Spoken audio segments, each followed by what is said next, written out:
Radhaji. Shower shower. हा. बिट्टी ना. हा? बिट्टी ती बाहेर गेली होती, आता आत गेली. राधा. राधाताई, तुला काय झालं? याने ना परत काहीतरी केलेलं दिसतंय. म्हणजे आता हा डिशक्या. नाही, मी काही नाही केलं.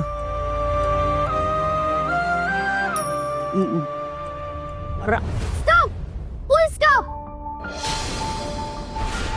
मला जरा राधाशी बोलायचंय. कशाला? तिला विचारायचंय काहीतरी. काय? तू जाऊ दे ना मला आत. हे बघ, तू आधी मला सांगा तुला राधाताईशी काय बोलायचंय, मगच मी तुला आज जाऊ देईन. आणि काय रे, तुला लाज नाही वाटत का? सारखं सारखं माझ्या राधाताईच्या मागे लागलाय. मी सगळं सांगतो, त्याआधी मला फक्त. ताई इतकी का चिडली आहे? मी काही नाही बोललो. मग काय ताईची मिसळ सोडलीस? अरे नाही रे. मग काय केलंस? तू काय ताईची नोट फाडलीस का? काय नोट फाडली? नोट फाडली? अहो ऐका, मी असं काही नाही केलंय. मग काय केलं? मुंग्या, थांब जरा, बोलू दे त्याला. ते हे बघा, जे काही झालं ते चुकून झालं. मी मुद्दामून त्रास नाही दिला तिला. तू खोटं बोलू नकोस. तू खोटं बोलतोय? ताईला ना खोटं बोललेला अजिबात आवडत नाही, आधीच सांगतोय. नाही, मी खरंच गंमत करत होतो राधा. तू बिट्टीची मस्करी करतो? राधा, अगं नेमकं झालंय तरी काय? माई, याने माझं खूप मोठं नुकसान केलंय. माझ्या स्वप्नांचा चुराडा केला याने. म्हणजे अनाथ मुलांसाठी मिळणारे पैसे गेले. काय?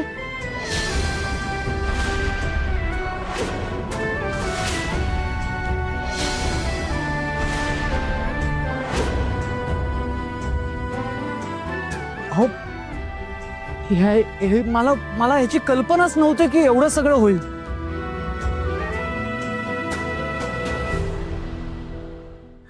मी खरंच जेन्युइनली फक्त गंमत करत होतो. राधा, माझं चुकलं, मी माफी मागतो तुझी. हे बघ, तुझं जे काही नुकसान झालं ते सगळं मी भरून देईन. मग तर झालं. मला नकोस तू आणि तुझे पैसे.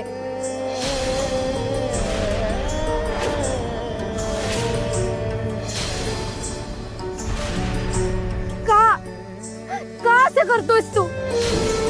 का सतत माझ्या स्वप्नांच्या आड येतोय? काय बिघडवलंय काय मी तुझं? तुला काही सगळी गंमत वाटते का? नाही नाही नाही राधा, मला अजिबात तसं काही म्हणायचं. मी सांगितलं ना, माझ्याकडनं चूक झाली. मी तुला हे म्हटलं, तुझं जे काही नुकसान झालं असेल ते मी भरून देतो. असं नाही होणार पुन्हा. I was just kidding Radha. मी फक्त गंमत आणि गंमतच करत होतो. तुला हे सगळं किरकोळ वाटतंय ना? इतरांच्या मनाचा विचार करायला स्वतःचं मन लागतं, जे तुझ्याकडे नाहीये. आणि आता पैसे देऊन माझ्यावर उपकार करायचे का तुला? नकोच मला तुझे पैसे. माझं जेवढं नुकसान केलंयस ना तू, तेवढं पुरे. आता तू जा इथून. मला नकोयस तू आणि तुझे पैसे. जा जा.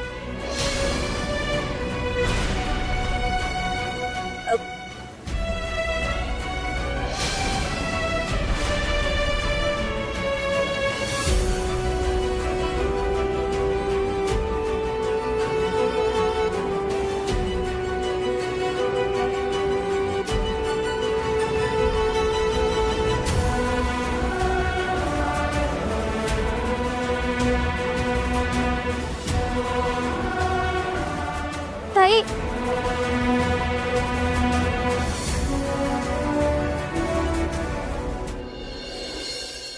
ओ ऐका ना. ओ शावर. ओ शावर.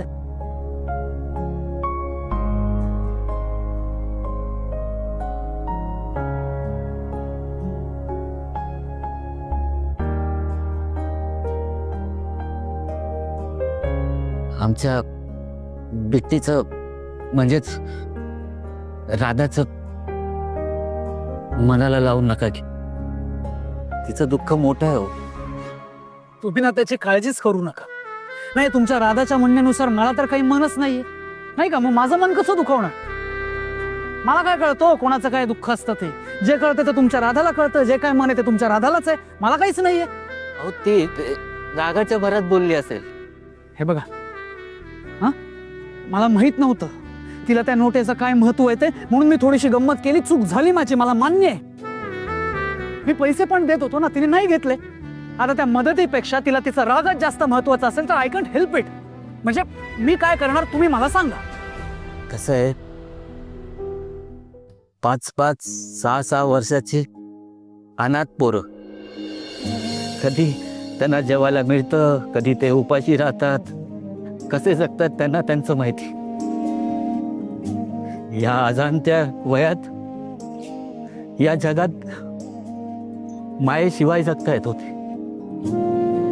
त्यांच्या वयाची पोरं शाळेत जाताना बघतात, पण हे पोरं पोटासाठी काहीतरी मिळावं म्हणून राब राब राबता येतो.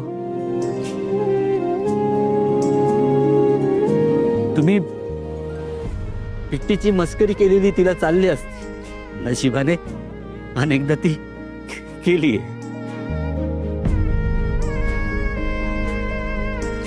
नियती तिच्या बाबतीत कशी वागली असेल तरी या पोरांवर कुठलंच संकट येऊ नये यासाठी धडपडतीये. तुम्ही त्या दिवशी मिसळ खाल्ली ना, ती त्यासाठीच चिडली. त्या पोरांना खायला देते होती. आई झाली ती त्यांची, आणि त्या पोरांना पण तिचाच आधार आहे. आमची राधा त्यांच्यासाठी आशेचा किरण आहे. त्या पोरांसाठी काहीतरी करावं हेच तिच्या डोक्यात आहे. त्यासाठीच ती 20ची नोट महत्वाची होती.